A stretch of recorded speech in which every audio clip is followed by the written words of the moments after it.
അന്തിക്കാട് കൃഷി ഓഫീസിന് മുൻപിൽ കോവിലകം പടവിലെ കർഷകർ കുത്തിയിരിപ്പ് സമരം നടത്തി. നിലവിലെ കോവിലകം പടവിലെ ഭരണസമിതിക്ക് സമയബന്ധിതമായി വെള്ളം കൊടുക്കുവാനോ ഉഴവ് നടത്തുവാനോ കഴിയുന്നില്ലെന്നും അന്തിക്കാട് പാടശേഖരത്തിന് കീഴിൽ മാത്രമേ ഈ പടവിലെ കർഷകർക്ക് സുഗമമായി കൃഷി ചെയ്യാൻ സാധിക്കൂ എന്നാണ് സമരം ചെയ്യുന്ന ഒരു വിഭാഗം കർഷകർ പറയുന്നത്.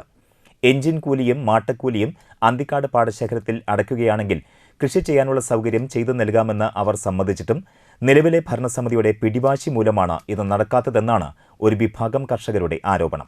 പ്രശ്നത്തിന് കൃഷിവകുപ്പ് പരിഹാരം കാണണമെന്നാണ് കൃഷിക്കാരുടെ ആവശ്യം.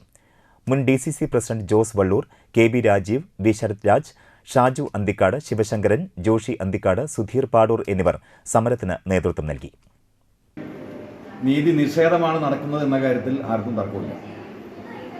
കൃഷിയെ പ്രോത്സാഹിപ്പിക്കുന്നു എന്ന് പറയുന്ന ഉത്തരവാദപ്പെട്ട ഉദ്യോഗസ്ഥരും ബന്ധപ്പെട്ട കൃഷി വകുപ്പും ഏറ്റവും മോശകരമായ സ്ഥിതിയിലേക്ക് കാർഷിക മേഖലയെ കൊണ്ടുപോകുന്നതിൻ്റെ ഏറ്റവും പ്രകടമായ ഒരു അടയാളമാണ് നമ്മളിവിടെ കാണുന്നത്.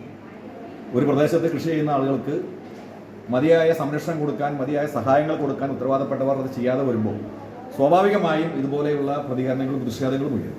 മീറ്റിംഗ് വയ്ക്കാം, ജില്ലാടിസ്ഥാനത്തിൽ അതിൻ്റെ ഉത്തരവാദിത്തപ്പെട്ടവരെ വിളിച്ചു വരുത്തി മീറ്റിംഗ് വയ്ക്കാം. അത് തന്നെയല്ല, ഇവിടെ തീരുമാനമായില്ല എന്നുണ്ടെങ്കിൽ നമ്മൾ പാടത്ത് പോയി ആ സ്ഥലം കണ്ട് അവർക്ക് തീരുമാനിക്കാനുള്ള അവസരം കൂടി തിരിച്ചു കൊടുക്കാം. അതുകൊണ്ട് ഇന്ന് നിങ്ങൾ പോയിട്ട് നാളെ 12 മണിക്ക് മീറ്റിംഗ് വെക്കുന്നുണ്ട്. അപ്പോൾ ആ 12 മണിക്കുള്ള മീറ്റിങ്ങിൽ തീരുമാനമായില്ലെങ്കിൽ ആ കർഷകർ കൃഷി പണിയുന്നില്ല എന്നുള്ളതാണ് കർഷകരുടെ